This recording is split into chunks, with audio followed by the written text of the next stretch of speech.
اس camp میں وہ لوگ رہتے ہیں جو ایک طرح سے بٹے ہوئے ہیں۔ 25 سال پہلے وہ بھارت کے زیر انتظام کشمیر سے بھاگ کر یہاں آئے تھے، پاکستان کے زیر انتظام کشمیر، لیکن جو زندگی یہاں گزار رہے ہیں انہی سے پوچھتے ہیں۔ شہید بشیر کیمپ کے صدر عبدالقیوم سے بات کرتے ہیں۔ بتا سکتے ہیں کہ جب زلزلہ آیا تھا آپ کہیں اور رہتے تھے تو بہت لوگ شہید بھی ہوئے تھے؟ ہم جس وقت زلزلہ ہوا تو اس وقت ہم کمسار کے اندر تھے، مظفر آباد آزاد کشمیر، یہ ہمارے ہمسائی کے اندر ہے۔ تو وہاں ہم جس وقت زلزلہ ہوا تھا سویرے 8-9 بجے کا واقعہ تھا، تو اس وقت دنیا ہم سمجھ رہے تھے کہ دنیا کے اندر کچھ بھی نہیں رہا ہے۔ 305 مطلب ہمارے لوگ شہید ہوئے ہیں اس دوران۔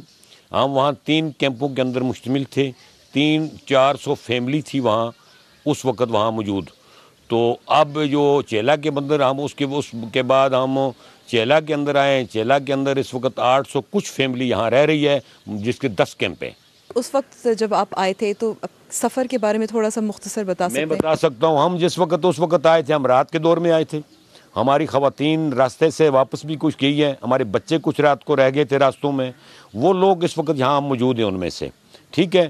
ہم نے بارڈر کراس کی، ہم نے پاکستان کے نام ہم آئے تھے، دین کی خاطر آئے تھے۔ حکومت نے شیلٹر کا اور زمین کا انتظام تو کیا؟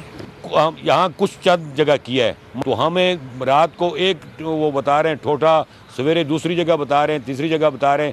11 سال گزر گئے، 11 سال کے اندر ہمیں کوئی رزلٹ نہیں آ رہا ہے۔ سب وزیر اعظم صاحب بھی جھوٹ کہہ رہے ہیں، ہمارے وزیر بھی جھوٹے ہیں، ہمارے دوسرے بھی جھوٹے ہیں، سچ کہنے پر کوئی تیار نہیں ہے۔ جس آزادی کے لیے یہاں آئے تھے وہاں جو خوف تھا کون سا بہتر ہے؟ پتنگا جو ہوتا ہے اس کو اپنی سکون اپنی جگہ ہی ہوتا ہے۔ اب ہم جس مشکل کی وجہ سے ہم آئے تھے، جس تحریک کو ہم لے کر آئے تھے، وہ تحریک ہماری ادھوری ہوئی اور پوری نہیں ہوئی۔ بات کرنے کا بہت بہت شکریہ۔ 25 سال پہلے بھارت کے زیر انتظام کشمیر سے یہاں آئے، 10 سال پہلے زلزلے سے متاثر ہوئے، لیکن ایسے ظاہر ہوتا ہے کہ ابھی تک آباد نہیں ہوئے۔ عنبر شمسی، BBC نیوز، مظفر آباد۔